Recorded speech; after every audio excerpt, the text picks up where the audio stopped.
اللہ وہ معبود برحق ہے کہ اس کے سوا کوئی عبادت کے لائق نہیں، زندہ ہے، سب کو تھامنے والا، اسے نہ اونگ آتی ہے نہ نیند، جو کچھ آسمانوں میں اور جو کچھ زمین میں ہے سب اسی کا ہے۔ کون ہے کہ اس کی اجازت کے بغیر اس سے کسی کی سفارش کر سکے؟ جو کچھ لوگوں کے روبرو ہو رہا ہے اور جو کچھ ان کے پیچھے ہو چکا ہے اسے سب معلوم ہے، اور لوگ اس کی معلومات میں سے کسی چیز پر دسترس حاصل نہیں کر سکتے۔ ہاں، جس قدر وہ چاہتا ہے اسی قدر معلوم کرا دیتا ہے۔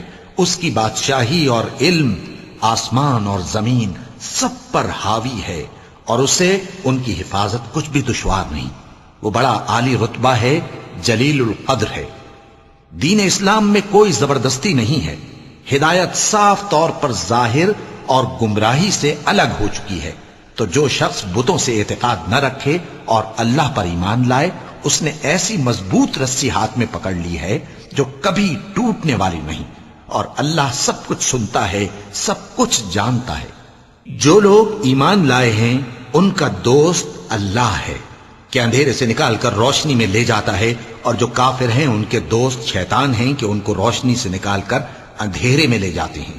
یہی لوگ اہل دوزخ ہیں کہ اس میں ہمیشہ رہیں گے۔ بھلا تم نے اس شخص کو نہیں دیکھا جو اس غرور کے سبب سے کہ اللہ نے اس کو سلطنت بخشی تھی، ابراہیم سے اپنے پروردگار کے بارے میں جھگڑنے لگا؟ جب ابراہیم نے کہا میرا پروردگار تو وہ ہے جو زندگی دیتا ہے اور موت دیتا ہے، وہ بولا کہ زندگی اور موت تو میں بھی دے سکتا ہوں۔ ابراہیم نے کہا کہ اللہ تو سورج کو مشرق سے نکالتا ہے، آپ اسے مغرب سے نکال دیجئے۔ یہ سن کر وہ کافر ہکا بکا رہ گیا، اور اللہ بے انصافوں کو ہدایت نہیں دیا کرتا۔ یا اسی طرح اس شخص کو نہیں دیکھا جس کا ایک بستی پر جو اپنی چھتوں پر گری پڑی تھی گزر ہوا، تو اس نے کہا کہ اللہ اس کے باشندوں کو مرنے کے بعد کیوں کر زندہ کرے گا؟ تو اللہ نے اس کی روح قبض کر لی اور 100 برس تک اس کو مردہ رکھا۔ پھر اس کو جلا اٹھایا اور پوچھا تم کتنا عرصہ مرے پڑے رہے ہو؟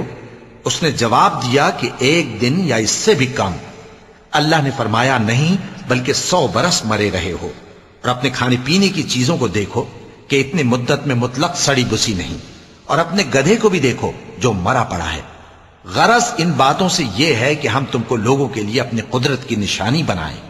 اور ہاں، گدھے کی ہڈیوں کو دیکھو کہ ہم ان کو کس طرح جوڑے دیتے اور ان پر کس طرح گوشت پوست چڑھائے دیتے ہیں۔